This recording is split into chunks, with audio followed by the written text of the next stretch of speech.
이제 후로는 나를 위하여 의의 면류관이 예비되었으므로 주 곧 의로우신 재판장이 그날에 내게 주실 것이며 내게만 아니라 주의 나타나심을 사모하는 모든 자에게도니라. 아멘. 자, 우리 찬송가 384장을 부르겠습니다.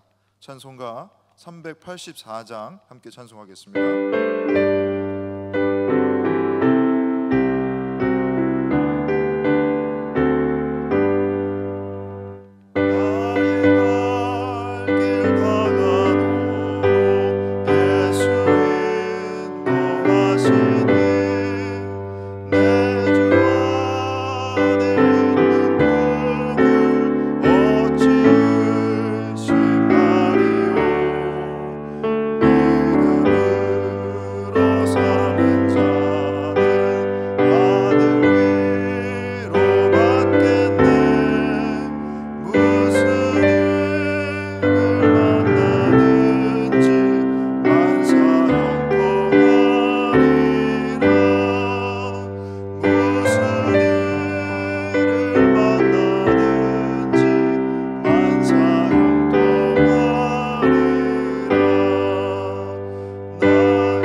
성경 말씀 함께 보시겠습니다. 성경 말씀 구약 성경 신명기 31장 1절에서 13절까지입니다. 신명기 31장 1절부터 13절까지의 말씀입니다. 제가 가진 성경은 구약 성경 310쪽에 있습니다.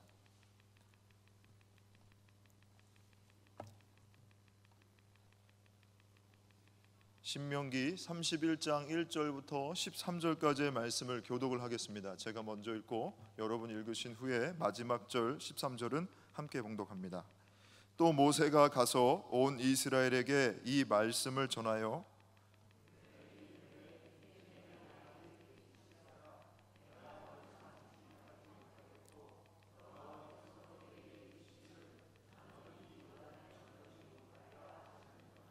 여호와께서 이미 말씀하신 것과 같이 내 하나님 여호와께서 너보다 먼저 건너가사 이 민족들을 내 앞에서 멸하시고 내가 그 땅을 차지하게 할 것이며 여호수아는 내 앞에서 건너갈지라.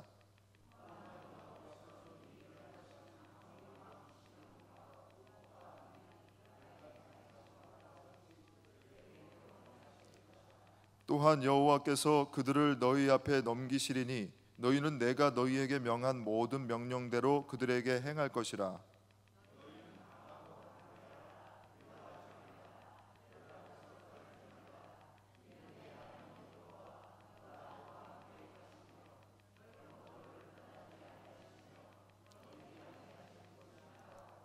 모세가 여호수아를 불러 온 이스라엘의 목전에서 그에게 이르되 너는 강하고 담대하라.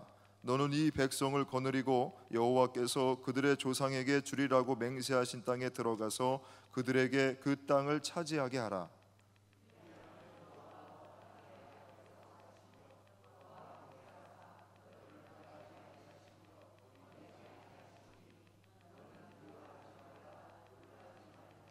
또 모세가 이 율법을 써서 여호와의 언약궤를 매는 레위 자손 제사장들과 이스라엘 모든 장로에게 주고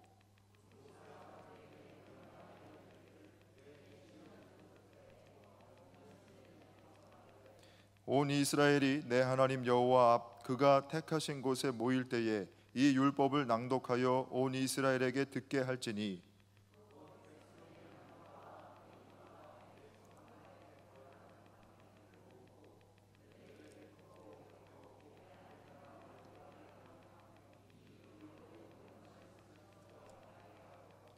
또 너희가 요단을 건너가서 차지할 땅에 거주할 동안에 이 말씀을 알지 못하는 그들의 자녀에게 듣고 내 하나님 여호와 경외하기를 배우게 할지니라. 아멘. 기도드리겠습니다. 황무지와 같은 이 땅 가운데 찾아오셔서 생명의 길로 인도하시는 주님을 찬양합니다. 삭막한 광야길을 걷다 보면 자신도 모르게 식어가는 열정과 믿음을 느끼게 되지만 마음과 정성을 다해 예배에 참여할 때 우리의 영과 혼이 주 안에서 뜨겁게 소송될 줄로 믿습니다. 기쁨과 감사의 예배를 주님 제단에 올려드려 믿음이 성숙한 분량에 이르게 하시고 마음의 은밀한 소원들도 주님의 선하신 뜻대로 응답되게 하여 주옵소서. 한 주 시간표의 중간인 이 3일 저녁 수요 예배로 이 자리에 모이게 하셨으니 오직 주님만이 저희들의 인생의 중심 되어 주시옵소서. 예배를 회방하는 온갖 두려움, 염려, 분주한 마음 보혜사 성령님께서 모두 몰아내 주시고 살아계신 말씀에 집중하도록 친히 인도하여 주옵소서. 오직 주님만 홀로 영광 받으시기를 원하오며 살아계신 우리 주 예수님의 이름 받들어 기도드렸습니다. 아멘.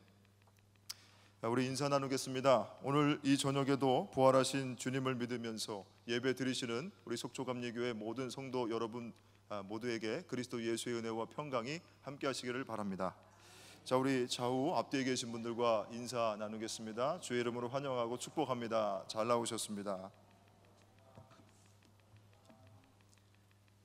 자, 오늘은 성서 일과에 따라서 구약 성경의 본문 신명기 31장 1절에서 13절의 본문을 가지고 나의 갈 길 다 가도록이라는 제목의 말씀을 전하겠습니다.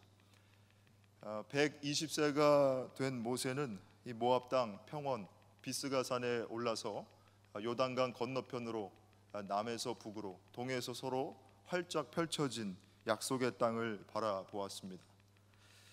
신명기 34장 7절에 의하면 모세는 120세의 고령이었지만 시야도 흐리지 않았고 기력도 쇠하지 않았다라고 말씀합니다. 즉 모세는 하나님께서 조상들에게 주시기로 약속한 땅에 들어갈 그런 기력이 여력이 충분했던 것입니다. 그럼에도 불구하고 모세는 약속의 땅에 들어갈 수 없으리라는 주님의 말씀을 듣고서 자신의 사명이 여기까지인 것을 직감했습니다. 오늘 본문 2절 말씀 보니까 그 내용이 나와 있는데 우리 2절 말씀 한번 같이 읽어보시죠. 그들에게 이르되 이제 내 나이 120세라 내가 더 이상 출입하지 못하겠고 여호와께서도 내게 이르시기를 너는 이 요단을 건너지 못하리라 하셨느니라. 아멘. 인생이라는 무대에 막을 내릴 때쯤 저와 여러분은 과연 어떤 모습으로 퇴장하게 될까요? 오늘 120세가 된 이 모세를 보면서 역사의 뒤안길로 퇴장하는 그 뒷모습을 바라보며 문득 이와 같은 물음을 갖게 됐습니다. 저는 어제 담임 목사님과 또 우리 조 목사님과 장로님들과 함께 제79회 동부연회 참석차 춘천중앙교회에 다녀왔습니다. 연회에 많은 순서들이 있었는데 단연 그 중에서 제게 가장 인상 깊었던 것은 선배 목사님들이 정년이 되거나 자원하여서 은퇴하시는 은퇴 찬화 예식이었습니다. 설교를 맡으신 최현영 감독님은 목사의 은퇴를 일컬어서 은밀하게 물러남 또는 물러나서 은밀히 거하는 것, 이렇게 설명해 주셨습니다. 목사가 주의 일을 하기 위해서 그간 위임받았던 권위, 권한, 심지어는 권력까지도 내려놓는 그러한 은퇴를 다른 말로 염퇴라고 설명하셨습니다. 목회의 일선에서 물러날 때 과연 저는 모든 걸 내려놓는 염퇴, 자기 자신을 감추는 은퇴, 그 용단을 내릴 수 있을까 생각해 보았습니다. 최 감독님은 설교 끝에서 오늘 본문에 등장하는 이 모세야말로 가장 아름답게 은퇴를 맞이한 그런 성경의 인물로 말씀하셨습니다. 민족 해방의 영웅, 하나님 손에 붙들렸던 사명자, 믿음의 거장, 이렇게 추앙받는 모세의 삶이 이 황혼에 저물어가는 것을 바라보면서 모세는 평생 어떤 마음으로 살았을까, 이를 묵상하는 가운데 오늘 저와 여러분 마음 가운데 주님께서 귀한 교훈을 내려주시기를 원합니다. 무려 45년 동안 우리 그 중학교 교과서에 실렸던 소설 너데니얼 호손의 큰 바위 얼굴이라는 소설이 있는데요, 이 소설의 주인공 어니스트는 삶의 의미와 가치를 찾아다니는 그런 성찰적인 인물입니다. 그는 어린 시절 어머니로부터 이 마을 뒷산에 있는 저 큰 바위 얼굴을 닮은 사람이 나타나서 훌륭한 일을 행할 것이라는 그런 전설을 전해 들었습니다. 그 만남을 고대했던 어니스트는 재력가, 당시의 군인, 그 다음에 정치가, 시인, 소위 세상의 존경과 갈채를 받는 이들을 찾아다니는데요, 결국 이 모든 사람들이 큰 바위 얼굴을 닮은 사람이 아니었다는 것을 깨닫습니다. 이에 실망을 금치 못했던 이 주인공은 어느덧 진리와 사랑을 전하는 설교자가 됐습니다. 많은 사람이 어니스트의 설교를 들으며 감동을 받았고 삶의 의미를 발견했습니다. 어느 날 이 어니스트의 설교를 듣기 위해서 예전에 만났던 시인이 찾아왔는데, 그 시인이 어니스트의 설교를 듣다가 그 온유하고 확신에 찬 아주 힘찬 어조로 선포하는 그 모습을 바라보며 저 뒤에 있는 산에 있는 큰 바위 얼굴과 어니스트의 얼굴이 닮았다는 것을 깨닫습니다. 주인공은 한사코 자신이 그 인물이 아니라고 말은 하지만 어느덧 이 사랑과 진리, 인생의 의미와 가치를 찾아다니던 이 주인공이 그 큰 바위 얼굴을 닮아가게 된 것이죠. 얼굴을 뜻하는 우리말의 어원, 바로 얼꼴이라고 합니다. 즉 얼의 모양을 뜻하는데요, 저와 여러분의 그 얼이 겉으로 드러나는 것이 얼꼴이랍니다. 그래서 아브라함 링컨은 사람이 나이 40을 넘기면 자신의 얼굴에 책임을 져야 한다고 말했는지도 모르겠습니다. 신명기 34장 10절에 보니까 이스라엘 역사 가운데 모세와 같은 그런 선지자가 일어나지 못했다라고 기록하고 있습니다. 아주 극찬이죠.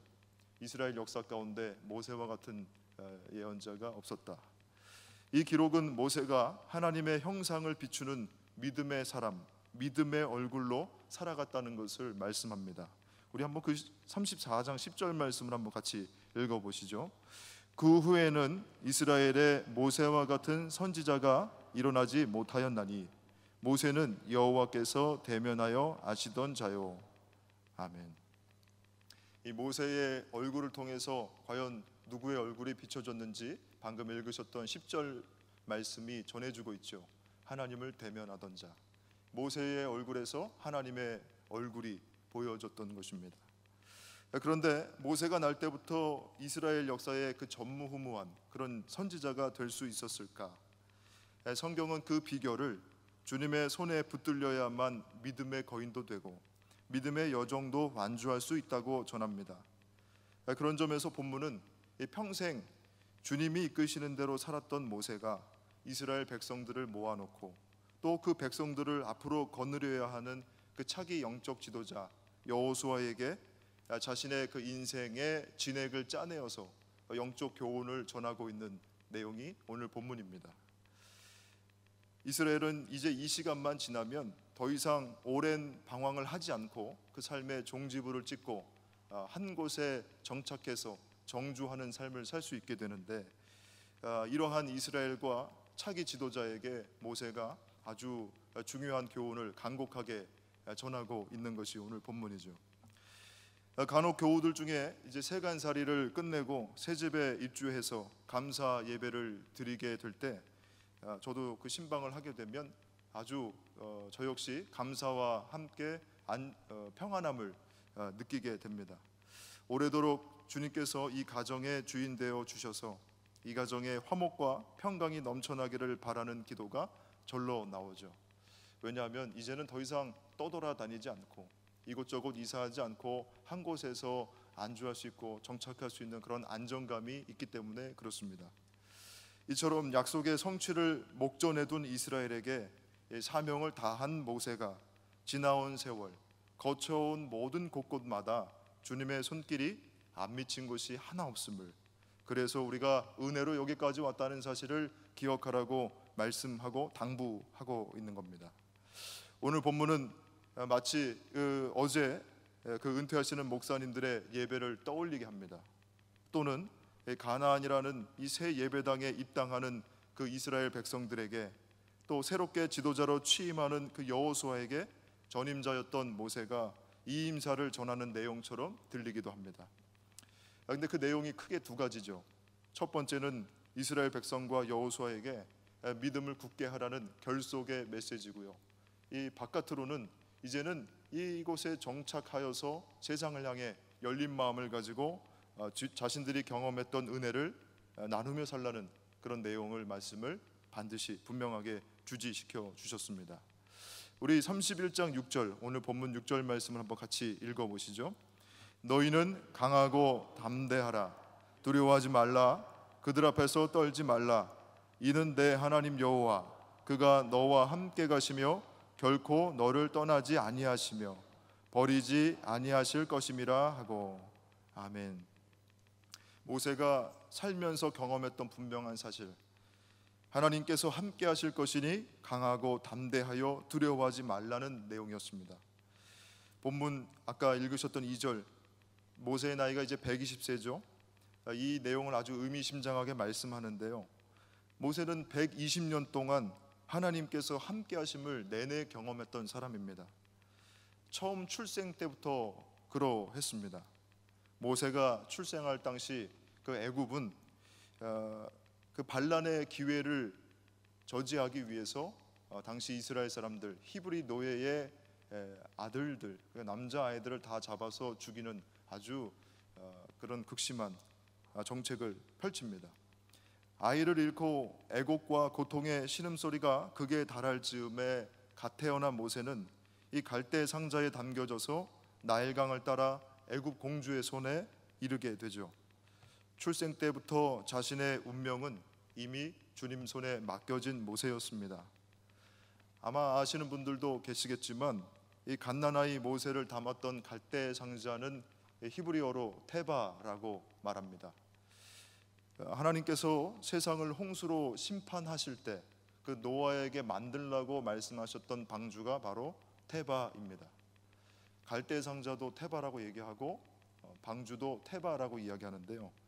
제가 이걸 내용을 책에서 찾아보니까 테바는 어떤 동력도 없이 바람이나 파도에 이끌려서 임의대로 이동하는 수단을 말합니다. 그러나 무동력일지라도 실은 하나님께서 목적과 섭리에 따라서 그 테바의 방향을 이끌어 가시는 거죠. 갓난아이 모세는 그때부터 하나님 손에 맡겨진 운명이었습니다. 테바에 자신의 명운이 실린 아기는 애굽 공주의 손에 맡겨져서 애굽의 왕자로 자라게 되죠. 왕실에서 왕족에 걸맞은 학식과 품위와 예절 등을 교육받으며 노예로 살아가는 이 동족들과는 전혀 다른 인생을 살게 됩니다. 그런데 어떻게 모세가 이스라엘을 해방하는 지도자가 될 수 있었을까? 모세는 한시도 자신의 그 민족 정체성을 잊은 적이 없는데요. 출애굽기는 그 내용을 설명하고 있습니다. 출애굽기 2장 10절에 따르면 모세가 젖을 떼고 어느 정도 자랄 때까지 이 어머니 요게벳의 품에서 자랐다고 말씀합니다. 즉 애굽의 공주가 젖을 물릴 수 없었기 때문에 모세는 친모의 품에서 자랄 수 있었는데요. 그동안 모세는 민족과 신앙에 대한 교육을 철저히 받을 수 있었습니다. 성경은 기록하기를 이 바로의 딸이 모세를 양자 삼고 이름을 모세라고 지어주기 전까지 이 친모의 품에서 자랐다라고 말씀합니다. 모세의 이름의 뜻이 물에서 건져낸 자인데 애굽의 공주가 이 모세를 물에서 건져냈기 때문에 그 이름을 모세라 했지만 실상 주님께서 모세를 그 나일강에서 건져주셨고 죽음에서 건져주셨던 거죠. 출애굽기 2장 7절에서 8절 그 말씀이 이 내용을 증거하고 있는데 우리 출애굽기의 말씀을 한번 같이 읽어보겠습니다. 2장 7절부터 10절까지의 말씀을 한번 같이 읽어보겠습니다. 그의 누이가 바로의 딸에게 이르되 내가 가서 당신을 위하여 히브리 여인 중에서 유모를 불러다가 이 아기에게 젖을 먹이게 하리이까. 바로의 딸이 그에게 이르되 가라 하매 그 소녀가 가서 그 아기의 어머니를 불러오니 바로의 딸이 그에게 이르되 이 아기를 데려다가 나를 위하여 젖을 먹이라. 내가 그 삭슬 주리라. 여인이 그 아기를 데려다가 젖을 먹이더니 그 아기가 자라매 바로의 딸에게로 데려가니 그가 그의 아들이 되니라. 그가 그의 이름을 모세라 하여 이르되 이는 내가 그를 물에서 건져내었음이라 하였더라. 아멘. 방금 읽으셨던 10절 후반의 기록처럼 물에서 건져낸 자 이 모세의 이름, 하나님은 모든 시간마다 모든 일마다 모세를 인도하시고 구원해 주셨습니다. 모세의 신앙과 민족 정체성을 확립해 준 이 어머니와 누이는 그저 주님의 도구로 쓰임 받았고 모세를 날마다 일깨워 주었던 것이죠. 이처럼 아무 동력이 없을지라도 우리 하나님의 손에 붙들린 바 되면 보잘것없는 이 갈대 상자로도 생명을 구하는 방주가 될 수 있습니다. 모세는 어린 시절부터 삶 속에서 이러한 경험들을 늘 체득하게 됐습니다. 아마 모세의 친어머니는 늘 이렇게 이야기했겠죠. 모세야, 넌 많은 히브리 아기들이 죽어갈 때 하나님께서 구원의 손을 펼쳐 살려주셨단다. 그러니 너를 살려주신 하나님의 목적과 계획이 분명히 있을 것이다. 부디 다른 아기들의 생명이 헛되지 않도록 항상 너를 구원하신 하나님의 은혜의 징표인 그 갈대 상자를 잊지 마라. 120세가 되었던 노인 이 모세는 한순간도 어머니의 가르침을 잊은 적이 없습니다. 아니 잊을 수가 없었겠죠. 자기가 살아왔던 인생의 매 순간순간마다 이 사명의 무게가 자신을 걷잡을 수 없이 짓누를 때마다 하나님의 손자국이 새겨지는 것을 목도했기 때문입니다. 그러니 모세는 이스라엘을 향하여서 전생애를 통틀어 온몸으로 학습했던 이와 같은 교훈을 전하고 있는 거죠. 이 생명의 흔적이라고는 이 찾아볼 수 없었던 광야, 이곳에서도 하나님은 은혜로 여기까지 우리를 인도하셨습니다. 나 모세가 갈대 상자를 기억하듯이 여러분도 초막절이 되면 장막을 볼 때마다 하나님께서 이끄시는 그 태바의 믿음을 갖게 되시기를 바랍니다. 모세가 오늘 이스라엘 백성들 향해서 이와 같은 말씀을 선포하고 있습니다. 애굽의 왕자 신분이었던 모세는 자신의 동포들이 노예로 살아가는 것을 보면서 아마 그 민족의 때문에 괴로움을 금할 수 없었을 텐데요. 그리고는 이내 히브리 노예를 괴롭히는 감독관을 살해하고 광야의 도망자 신세가 됩니다. 사도행전 7장 23절에 보니까 이때 모세의 나이가 40세였다고 말합니다. 사도행전 7장 23절 24절 보면 나이가 40세 되매 그 형제 이스라엘 자손을 돌볼 생각이 나더니 한 사람이 원통한 일 당함을 보고 보호하여 압제받는 자를 위하여 원수를 갚아 애굽 사람을 쳐 죽이니라. 이 세상적인 기준에서 보자면 왕자의 신분에서 이 살인자가 된 모세는 더 이상 아무런 소망도 기대도 가질 수 없는 누가 봐도 실패한 인생입니다. 그야말로 추락한 인생인데, 이 황량하고 척박한 광야로 도망가 숨었던 모세에게 또 한 번 하나님은 손 내밀어 주셔서 그 길을 인도하십니다. 소망이 사라지면 생명의 불씨도 꺼지기 마련인데, 이 불모지와 같은 땅에서 모세는 유목민 제사장 그 르우엘을 만나서 아내를 얻게 되고 가정을 이루게 됩니다. 모자람 없던 대궐의 삶, 이제는 그 모세가 아무 기댈 곳 없는 광야에서 살아가야 되는데 삶의 방식을 바꿔야 되는 거죠.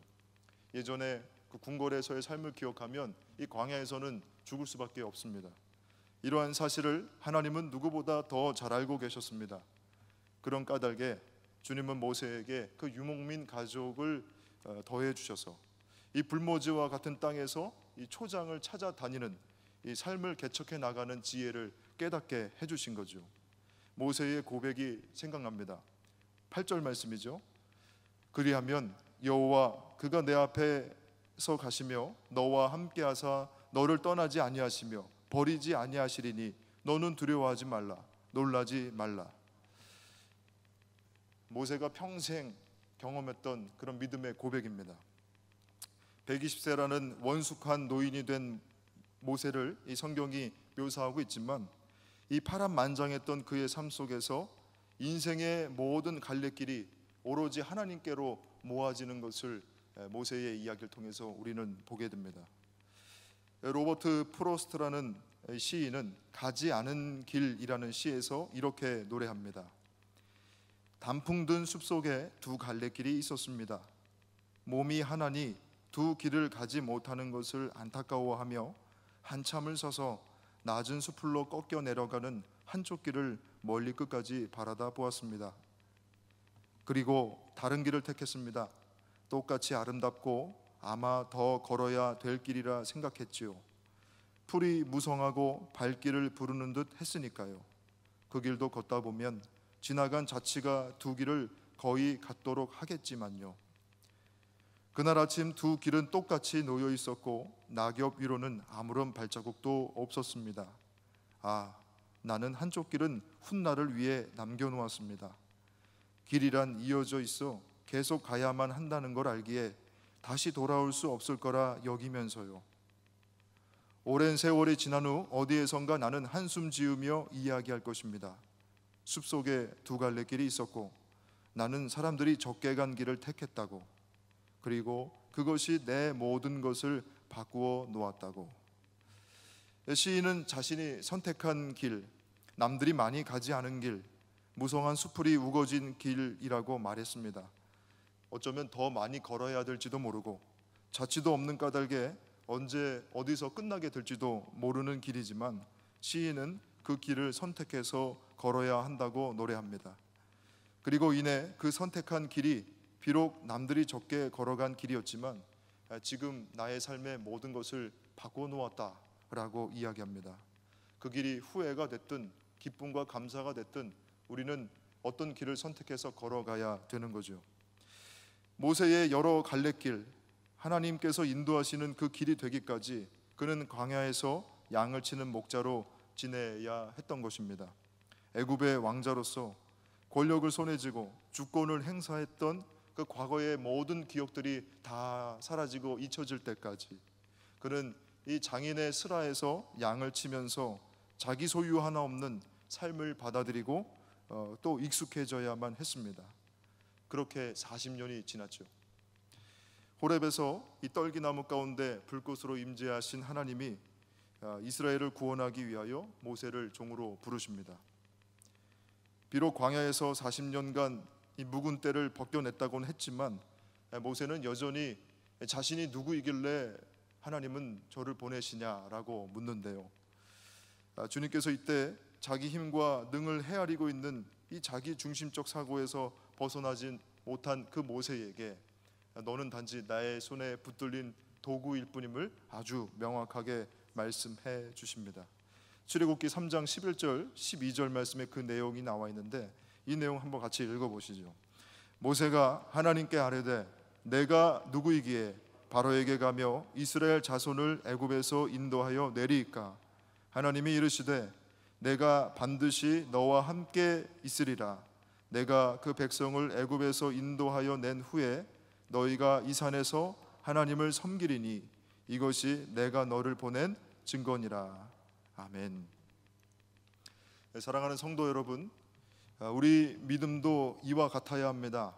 주님께서 쓰시고자 하는 일에 쓰임 받기까지 우리가 마주하는 인생사 하나하나가 어찌 보면 하나님의 섭리와 계획 안에 있습니다. 탐욕과 죄악의 세상 속에 던져져서 죽음을 맞이하는 이 숱한 아기들의 울음소리와 부모님의 그 절규를 들어야 합니다. 그 가운데서 십자가의 은혜로 살아남은 우리는 영혼 구원의 소명을 깨달아야 하는 것이죠. 우리를 거룩한 곳에 세워주셔서 불러주시는 주님의 음성을 듣고 다시 애굽을 향해 나아가야 합니다. 이제 우리는 우리의 힘과 능이 아닌 오직 주님과 동행함으로 그 일을 감당할 수 있습니다.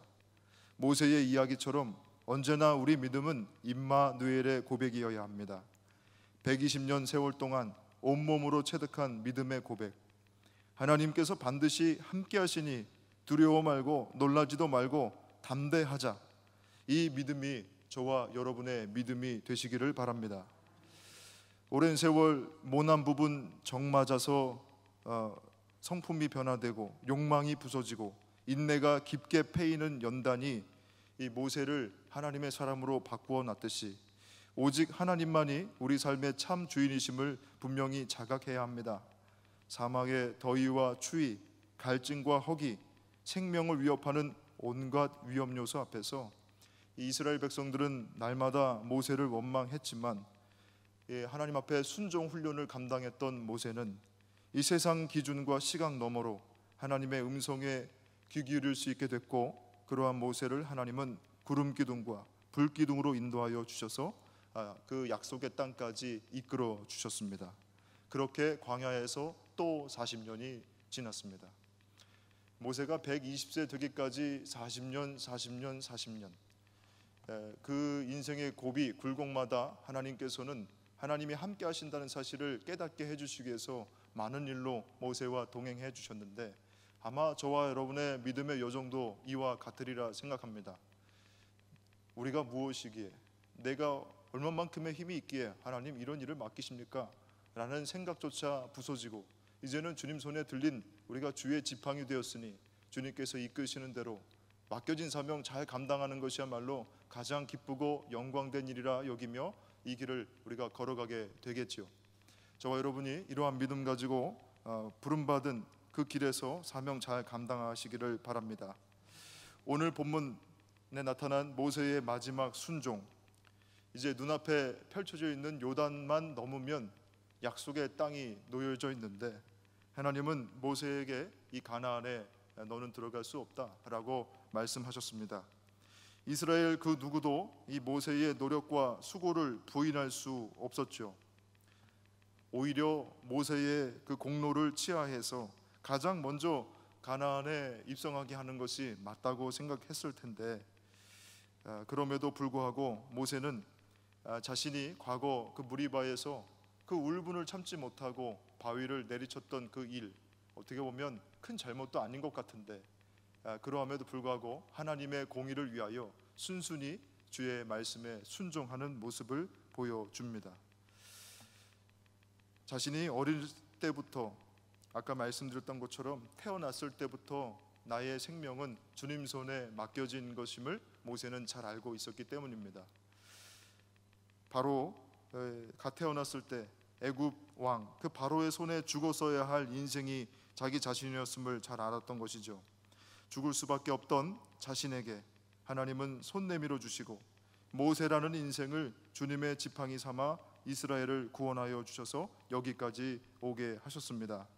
그것으로 족하다고 모세는 감사하고 있습니다. 사도 바울은 이와 같은 사명자의 심정을 고린도전서 3장 7절에서 8절에 이렇게 기록합니다. 새 번역 성경으로 제가 한번 읽어드리겠습니다. 그러므로 심는 사람이나 물 주는 사람은 아무것도 아니요 자라게 하시는 분은 하나님이십니다. 심는 사람과 물 주는 사람은 하나이며 그들은 각각 수고한 만큼 자기의 삭을 받을 것입니다. 아멘. 저와 여러분이 이러한 믿음의 고백 올려드릴 수 있으면 참 좋겠습니다. 우리가 행한 공로나 수고 아무것도 아닙니다. 주님께서 맡겨주신 사명 감당했을 뿐입니다.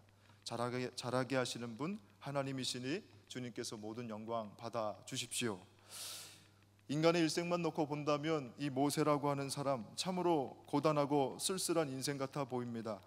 오랜 세월 자신이 아닌 다른 사람을 위해서 모진 수고와 고생만 하다가 박수, 갈채, 어떤 환호도 없이 퇴장하는 모양이기 때문에 그렇습니다. 이 생명의 젖줄, 이 요단강만 넘으면 이 사방의 땅을 주시겠다는 그 소망 하나로 여기까지 왔는데 그것을 저와 여러분이 또 이스라엘 백성들이 다 잘 알고 있기 때문에 곁에서 지켜보는 이마다 이 가슴 저미는 그런 안타까움을 느낄 수밖에 없는 거죠.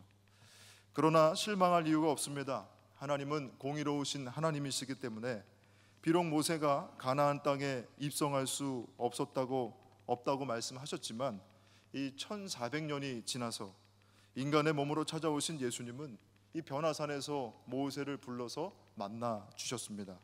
마태복음 17장 1절에서 3절 말씀에 엿새 후에 예수께서 베드로와 야고보와 그 형제 요한을 데리시고 따로 높은 산에 올라가셨더니 그들 앞에서 변형되사 그 얼굴이 해같이 빛나며 옷이 빛과 같이 희어졌더라. 그때에 모세와 엘리야가 예수와 더불어 말하는 것이 그들에게 보이거늘. 아멘. 살아생전 단 한 번의 실수로 이 약속의 땅에 입성할 수 없었던 모세는 이 변화산이라고 불리는 갈릴리 서편에 있는 이 타보르 산에 올라서 성자 하나님이신 예수님과 함께 만나게 되는 은혜를 누리게 됩니다. 이재철 목사님은 이 사명자 반이라는 저서에서 이에 대하여 모세와 주님의 감격스러운 만남이 가능할 수 있었던 비결은 모세의 인생 가운데서 하나님이 주어가 되시고 모세는 그저 동사가 되는 원칙을 분명히 지켰던 믿음 덕분이라고 설명했습니다. 하나님이 주어가 되시고 자신은 동사로서 주의 그 손길에 인도하심에 따랐던 비결 덕분에 이렇게 귀한 은혜를 누릴 수 있었다라고 설명했습니다. 오늘 본문 12절은 이와 같은 믿음, 하나님에 대한 경외라고 말씀하는데요. 하나님을 경외하는 삶이 모세 자신의 인생 경험을 통틀어서 고스란히 그 후대에게 전해지고 있는 내용, 오늘 바로 성경 말씀이었습니다. 강하고 담대하라. 하나님이 우리와 늘 함께 하시니 두려워할 것도 없고 우리가 걱정할 것, 염려할 것 전혀 없습니다. 저와 여러분이 주님 손에 붙들린 믿음의 사람임을 늘 기억하시면서 우리 인생의 막을 내리는 그 순간 주님께서 만나주시고 저와 여러분에게 그 영광에 참여할 수 있는 은혜 허락해 주신 것만으로도 감사히 나아가는 우리가 되었으면 좋겠습니다. 이제 말씀을 맺겠습니다. 모세가 후대에게 인생의 매 순간 동행하셨던 하나님을 증거하고 또 온전한 신뢰와 주님만 경외하는 그런 산 믿음을 가지라고 선포했듯이 우리에게 맡겨진 이 사명의 길에서 우리 역시 임마누엘의 하나님을 신뢰하고 경외한다면 잠시 후에 홀가분한 마음으로 변화산에 올라서 부활의 주님 품에 안겨있는 저와 여러분을 보게 될 줄로 믿습니다. 비록 지금 살아가는 이 땅의 여러 가지 고단한 분투로 인해서 그 애굽의 삶을 떠올릴 수도 있겠지만 그럼에도 그럴 때마다 나의 힘이나 능이 아닌 오직 주님께서 보내주시는 또 다른 보혜사 성령님을 의지하시고 우리의 인생을 항해하시는 그 테바의 갈대상자의 은혜를 기억하시면서 이 험난한 세상길 믿음의 여정으로 완주하시는 저와 여러분 되시기를 바랍니다. 다시 오실 주님과의 만남을 소망하는 중에 믿음으로 오늘 하루도 우리의 삶도 살아가시는 힘차게 살아가시는 저와 여러분 되시기를 주님의 이름으로 축원을 드립니다. 기도드리겠습니다. 모든 일의 시작이고 마침이 되시는 하나님, 한 생명이 나고 지는 그 순간까지 주님은 은혜의 손길로 인도하여 주시는 분이심을 깨닫습니다. 험한 바다 표류하며 방랑할 수밖에 없는 우리네 인생에 찾아오셔서 구원의 길로 인도하여 주시고 이에 더하여 주님의 거룩한 영광에 참여할 수 있도록 사명자로 세워주시는 것도 감사드립니다. 아직도 남겨진 선한 싸움과 달려가야 할 길 끝까지 완주할 수 있도록 성령님으로 우리의 영을 충만하게 채워 주시옵소서. 그리하여 날마다 우리와 함께 동행하시는 임마누엘의 하나님을 경험하고 기쁨과 감격 넘쳐나는 믿음이 되게 하여 주시옵소서. 주님께서 우리와 함께 하시고 다시 부활하신 주님이 만나 주실 것을 굳게 믿으며 오직 주님을 경외하는 신앙 갖도록 허락해 주실 줄로 믿습니다. 저희 믿음이 온전히 주님만 주어 되어 주시고 저희는 동사가 되는 삶이기를 소원합니다. 예수 그리스도의 이름으로 기도드렸습니다. 아멘. 자, 이제 모두 자리에서 일어나셔서 파송의 찬양 함께 부르신 후에 김동준 담임 목사님 나오셔서 축도해 주심으로 수요 예배를 마치도록 하겠습니다.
사랑의 주님, 은혜 감사드립니다. 광야 같은 세상, 나그네와 같은 지치고 피곤한 걸음으로 살아가야 하는 우리들에게 오늘도 귀하게 쓰시는 종 단에 세우셔서 나의 갈 길 다 가도록 주님의 손길에 맡겨 순종의 다짐으로 새롭게 하시니 감사를 드립니다. 우리 걸음 다 주님께 내어 맡깁니다. 노아의 방주도 생명으로 인도하셨고 모세의 갈대 상자도 사명으로 인도하셨으니 우리들의 인생 여정도 주님의 인도하심 가운데 구원으로 향하게 하여 주옵소서. 모세를 건지신 주님, 우리도 건져 주옵소서. 이스라엘을 인도하신 하나님, 우리도 인도하여 주시옵소서. 지혜로운 분별력 허락하여 주셔서 예전에 경험했던 몇 번의 성공으로 인해 교만하지 않게 도와주시고 예전의 실패로 인해 낙심치도 말게 하여 주시옵소서. 오직 주님의 인도하심 따라 나의 유익, 나의 욕심 다 버리고 믿음으로 살아 합하여 선을 이루시는 소망 안에 거하게 하여 주옵소서. 우리 모두 나의 갈 길 다 가도록 믿음의 선한 싸움 다 달려간 후에 하나님 앞에서 할 일을 했을 뿐입니다. 거룩한 고백으로 서게 하여 주시옵소서. 이제는 우리 주 예수 그리스도의 은혜와 하나님의 사랑과 성령님의 교통하심이 우리의 삶 속에 이제로부터 영원토록 함께하여 주시옵기를 간절히 축원하옵나이다. 아멘.